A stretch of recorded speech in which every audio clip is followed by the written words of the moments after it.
Hey, welcome to Two Guys Garage. Now, some people would call that an inspection hole. Other people, a really bad day. But in my book, a great excuse to tear a whole bunch of stuff apart. Yeah, I'm looking forward to getting in this one, the LS1, showing the evolution into LS3, and then the nearly 50-year marvel of engineering, the small block Chevy. That's coming at you on Two Guys Garage.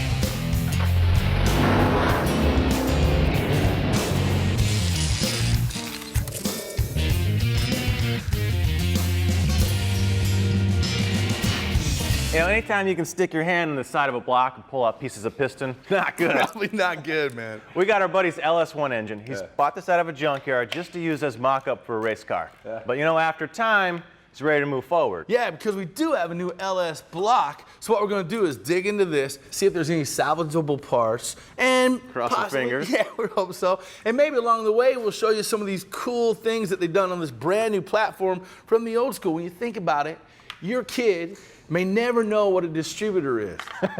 How nuts is that? I'm not sure if that's a good thing or a bad thing. That's crazy. You know, it's nostalgic having that distributor, all those wires, but when it comes to making great spark and good ignition, an individual coil located really close to each spark plug's the way to go.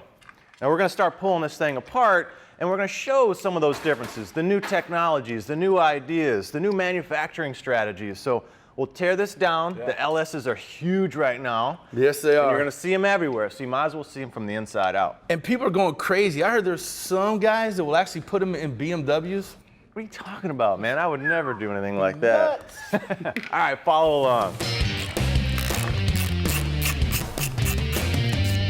All right, about ready to pop this intake manifold off. Yeah, you remember back in the day, the old cast iron must have been 40, 50 pounds, and then we went to aluminum. Oh, we thought that was it, man. Awesome, yeah. We shed all that weight in aluminum intake manifold. Well, you know what? GM invested in a new technology, composite intake manifolds.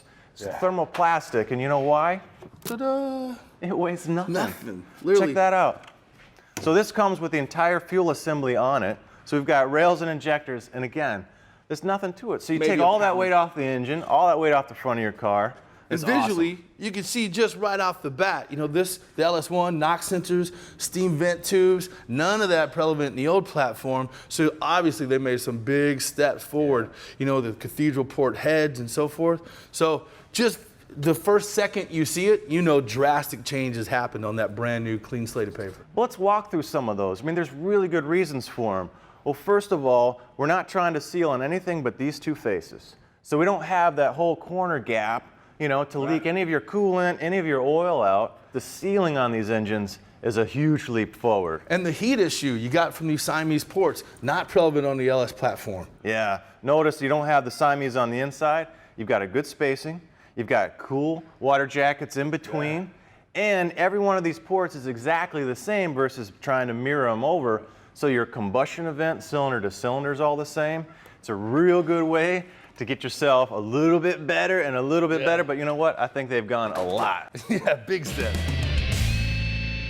All right, let's get into a little bit of the cooling system from the Gen 1 to the LS platform. Okay, as you guys know, a small block Chevy has a water pump sitting right here, just pushing coolant back through these, in and around these combustion chambers. So the coolant is making its way back through the motor, then gets pushed back up here, like I said, in the U form, so it's gonna come back up through the head, cooling any of these combustion chambers, any of these surfaces that touch that. Now when it gets up to the front here, there's a little crossover in the intake. So all this hot fluid is getting back through here, comes back up in the intake. And anytime you got a hot intake and you're throwing cold fuel into it, you're gonna rob yourself of a lot of power.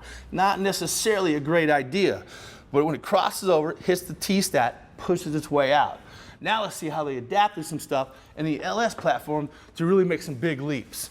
Again, you have that general U sort of flow. So it comes back in here through the water pump, pushes all this coolant in and around all these combustion chambers, then back up through the head. Great thing about this LS platform is when you get up here, remember, our intake's plastic, so you only have to touch and worry about these surfaces here. So none of this heat, because this entire valley's all sealed off. So we don't have to worry about these leaks, any sort of surfaces up here. So as this coolant comes back up through here, through the head, cooling off any of these combustion surfaces, you got this neat little tube right here. As it falls off, this is gonna catch any of your air bubbles and throw it in a degas tank. So remember, yeah, the intake that's plastic, it doesn't transfer heat anymore. This surface is sealed up. That doesn't allow the heat to come up through the intake. So it's so much more efficient when it comes to the cooling process on an LS platform. All right, you know what, man? I think it's time to start pulling these heads off and check out some of that damage. All right, what's your pick? Worst head damage, worst head damage? I'm going with this buddy right here, man. All right, well, let's see what we got. Let's pull this apart. Now, the dissection is full on. And I'm pulling the second knock sensor. That's down in the valley here, and we can pull the cover off.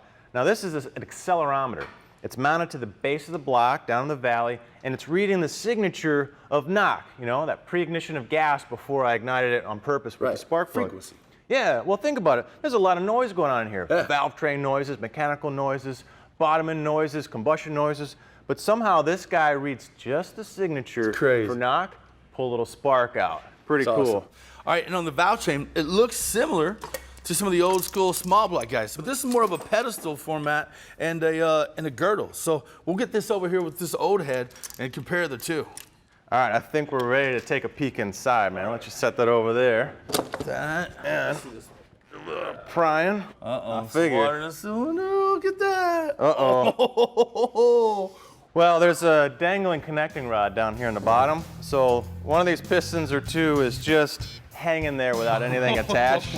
Let's keep going and see what else we can find. See how much shrapnel's in this thing. When we come back, we're gonna look at that damaged LS1 head and do a side-by-side with that old school Chevy 350.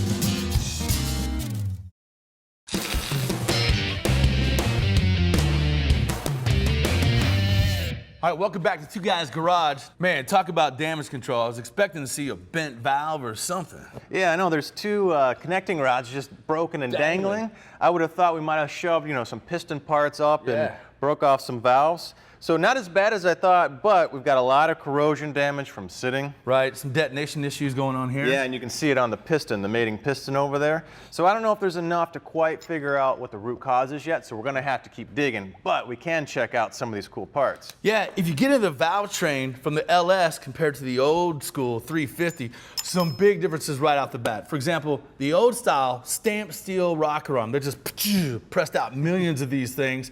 And the thing about this one is this precision investment casting. This thing is crazy cool. So it oils the same right through this little tiny hole here, but you can see it runs on needle bearings. So it's kind of a roller mechanism. And this thing, much sturdier, much stronger, runs on a pedestal, so you get a lot of strength versus just this bolt right here. Big upgrades in the LS1 from the old platform. Yeah, you can bake in a lot of stiffness, whether it's in the arm itself or in its mounting, so your valve train dynamics are a whole lot better. As opposed to that old ball socket that it used to ride on. Now, speaking of the valve train. All right, what do we got here? Now, one of the things they did, they kept all the valves in line, as you can see, but they took them from a 23 and they stood it up to a 15-degree angle. So that did a couple of things. If we look under the bottom, it let the valve kind of flatten out and it let the chamber flatten out. So one, I don't have as much surface area. So you get more compression, right? Yep, I can get more compression without a pop-up piston. Nice. And less surface area is less heat lost, which is energy, power and fuel economy. So a much improved sort of combustion system. Now if we check out up here, we've got what a lot of guys are familiar with, this cathedral, there it is, cathedral port. Right, they did that because of some push rod clearance issues, right? Yeah, if you think about it, you've got sort of a head bolt, trapping, you've got push rods here, you've got another one here. So you only got so much space for width, right?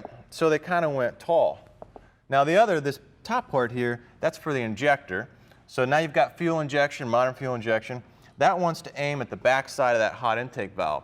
So when that fuel hits that valve, it's atomizing and helping to mix. Yeah, big power right out of the box with these things though. Yeah, they also took the floor up a little bit, made that flow entry into it a lot better. So right out of the box, you know, 97, they're making 350 horsepower with emissions, with exhaust. Yeah. So really cool jump in technology from here into here. But you know what? There's an LS3 sitting over there that's got some evolution. So we got a Gen 1, a Gen 3, and we're about to have Gen 4. That's right. Take a break. This segment of Two Guys Garage is brought to you by Schumacher Electric Corporation. Experience ingenuity and excellence in battery maintenance. Man, it's kind of cool when you're sitting here looking at, you got the Gen 1 that they use for almost 50 years, and you jump up to the Gen 3, and sitting right here from our buddy James Rivard Parts, our Chevy performance guy down the road, woohoo, new LS3. That's right. And you know what? There was a huge leap to the Gen 3, the LS1. Now, this is just a small evolution. Yeah. But somewhere in that evolution, they found another 80 horsepower. This is 430 horsepower in production trim with cast iron manifolds. Unbelievable. All right, well, I'm ready to dig into this thing. Yeah, so we're gonna show you a few of those, leaps with that 80 horsepower, where they came from. So you know what? Let's start tearing into it. But this thing is so clean. We're gonna get our hands dirty, man. I'm gonna actually wash mine.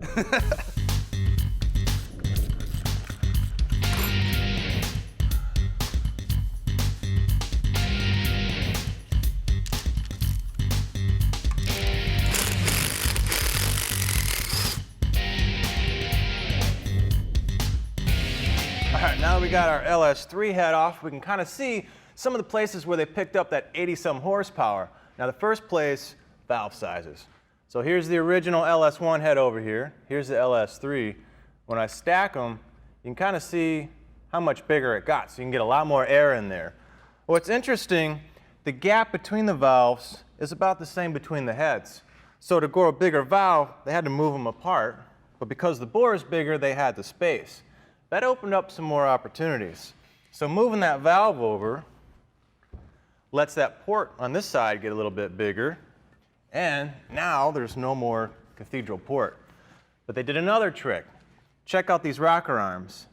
They actually offset the arm, so they moved the arm over, they moved the push rod over, and now they're trying to reach over to actuate the valve to open this up even more. So now they've got a more, let's say, appropriate or better flowing wide and shorter port, so this thing can breathe a ton of air. They've got improvements on the exhaust side too, so that flows better. But another trick that's kind of neat, check out the stems. My LS1, my LS3, they actually hollowed out the stem to make the valve lighter because the head got bigger. So now they can still maintain those RPMs and they can still maintain that valve control at those higher speeds. Now what's also kind of cool, check this out, the exhaust is hollow, but inside that stem is sodium. Now at room temperature it's pretty much a solid, but as it gets hotter and hotter it becomes a liquid. Well, that liquid is now sloshing back and forth and back and forth, and it's taking all the heat that's going into that valve head and it's working it up the stem so that you can take it out in the guide and put it through the cooling chamber. So it's moving heat from the head up to the stem via some liquid sloshing around. Crazy stuff. Those are some of the kind of race technologies baked right into a production head. So the intake got better, the throttle body got bigger, but there's a few more places where they picked up power. We're gonna show you. Okay, let's get into some of the differences in the blocks, and I'll show you how they achieve that 80+ horsepower gain. All right, the old Gen 1, the 350, a 4-inch bore, a 4-inch hole. The stroke was 3.48 inches, but this block is a beast, man. It is heavy. Yeah, old iron blocks versus the new. Right? And if you're looking at cubic inches versus liters, everything's in liters now, but it's about 60, 61 cubic inches per liter. So both these run about 5.7 liters, but the bore on this LS1 is 3.89. They increased the horsepower by having a longer stroke. Stroke's 3.62. All the LS motors, minus the LS7, share a common stroke of 3.6. Now you jump over here to this beast, and they've increased the bore to 4.065, have that common stroke of 3.62, gives you cubic inches of 376 cubic inches, or 6.2 liters. Yeah, that's a mouthful, man. Yes. So we've got some growing here. We're getting bigger and bigger in displacement. No replacement for displacement for making power. Now, as he was saying, the earlier blocks are all cast iron. Well, these are aluminum. They make iron versions too in the trucks, but the aluminum ones are great for us performance guys, up to a certain point, So they're nice and light to keep the front end from getting too heavy. Now again, these are cast, sand cast, and they've got the liners, the iron liners, cast right in, so all they have to do is start machining. Now you can see the differences in head gasket. This is an old kind of graphite layered one. This is a multi-layered steel gasket, so this is the newer technology, which is really nice. Now, Kev, I know that these have this active fuel management, which basically, I believe it means you could turn an 8-cylinder, a V8, into a 4-cylinder when you have a low load on it. Yeah, so active fuel management, displacement on demand, so you can take and knock 4 cylinders off, So you're not using them, you're acting like a 4-cylinder engine. So even though these are the same engines and you can swap a lot of the parts, they've baked in for more technology into the later models. So this has oil circuitry. It'll actually collapse lifters, so they're not pushing the valve open and closed. Those cylinders, the valves stay closed, and they're just kind of dead. So I can run on a 4-cylinder engine, so I can go bang, bang, bang, you know, so I get the right firing order, but now I got less cylinders, better fuel economy. And the best part is more horsepower. And when we come back, we'll dive more into this broken beast of an LS1.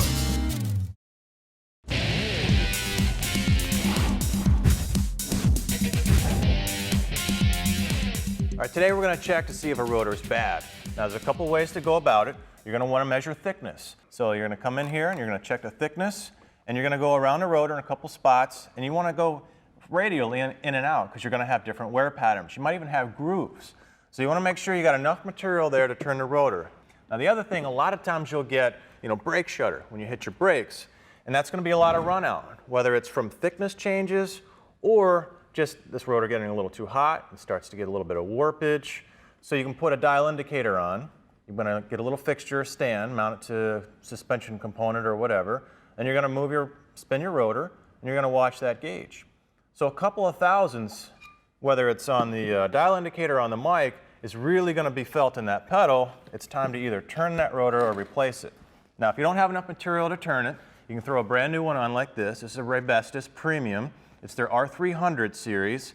It's a non-directional slotted S grooves. Now, these are kind of neat feature because anytime you apply your brakes, instantly you've got all that energy from your vehicle being transmitted as heat. So you got a lot of heat buildup very rapidly. So any gases between those two surfaces are going to try to expand.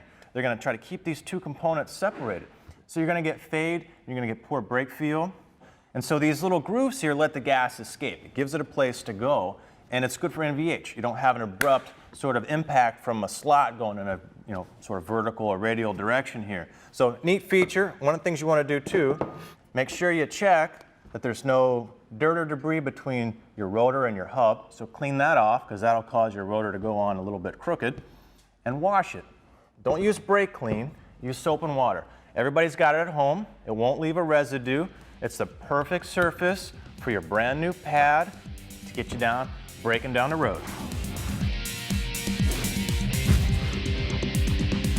Kev, after about half a can of penetrating oil and a little bit of torque, I think we found our issue. What's the matter, man? These spin freely. Why can't we just reuse them? Yeah, 6-cylinder style, man. That's right. We'll run a V6. All right, so we got some major problems here. We got two pistons that aren't moving and they're stuck. Yeah. Now, based on not a lot of shrapnel flying up into the cylinder heads, the piston's kind of locked where they're at. I'm almost thinking maybe these got hydrolocked. Yeah, low-speed hydrolock, and just buckled the rods, snapped it, and busted one through the side. Exactly. That could be, maybe stuck injectors. I don't know how it got water in there. It didn't see any coolant weeping through, but no. You know what? We got a lot of damage with this guy. I think maybe we just hang on to this sucker. Yeah, I don't think James Byrd Parts down there at Chevy Performance is going to miss that, do you? No, thanks again, man. We appreciate all the hookups. So I hope you guys enjoyed it. We got that new LS right here compared to the old 350. 4-bolt mains, 6-bolt mains, and this thing is just pure awesome. That's right. I hope you guys enjoyed it. We're going to take a break. Stick around. For more information about anything you've seen on today's show, check out speed.com or visit TwoGuysGarage.com.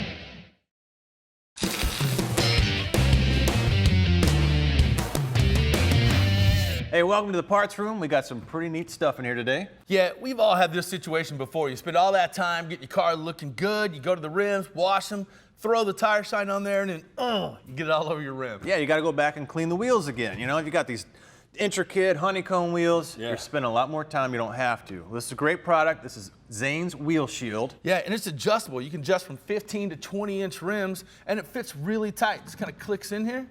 Yep, then you can come by, throw your tire cleaner off, bang, go to the next wheel, you're done. If you own a detail shop, if you've got a cool car, you're always keeping it looking nice, pick up one of these covers. Zane's Wheel Shields from Zane Products Incorporated.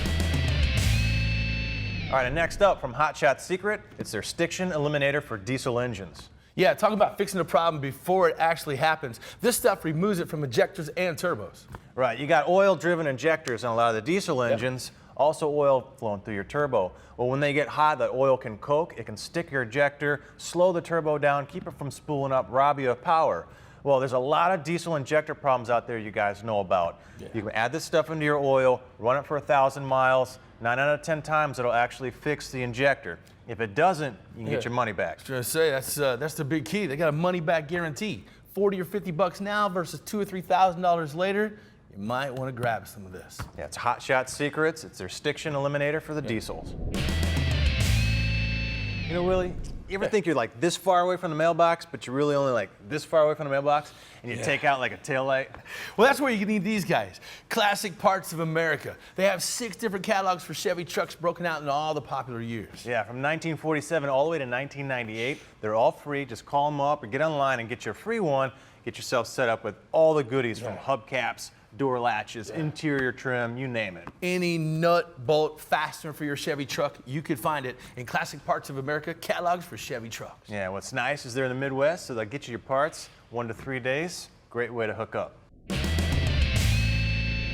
This is a must-have when you're doing any kind of fabrication. It's from Woodward Fab. It's the bead roller set. Right, anytime you want to stiffen up a panel like a floor pan or something like that, or you want to recreate those ribs you see on trunk panels, maybe even a firewall, this machine makes simple work out of it. Yeah, all you got to do is feed it in here, crank the machine, you can feed your part around, get all kinds of shapes and patterns and you name it. It's got a whole assortment of dies, so you can do different sizes as well as doing step overs. This is great for doing like overlap on panels. Nice, clean, flat surface. Maybe throw a few plug welds in there. Or if you want to get fancy like Kev likes to do, you can build yourself some flames. That's right. Now that's a Woodward Fab bead roller set. Yeah, hope you guys enjoyed today's show, learned a lot about the evolution from the small block to the big bad nasty LS motor. That's right. We hit you a couple of eras in there so you can see even the evolution of the new stuff, the latest technology, some of the cool manufacturing that goes into them. Exactly. And before we go, I know you wanted some magnets for this or something? Yeah, man, I'm gonna stick it right to your forehead. And with that, man, we're out of time and we gotta go. All right, see you next time. Closed captioning provided by Federated Auto Parts. Best parts, best people, best service.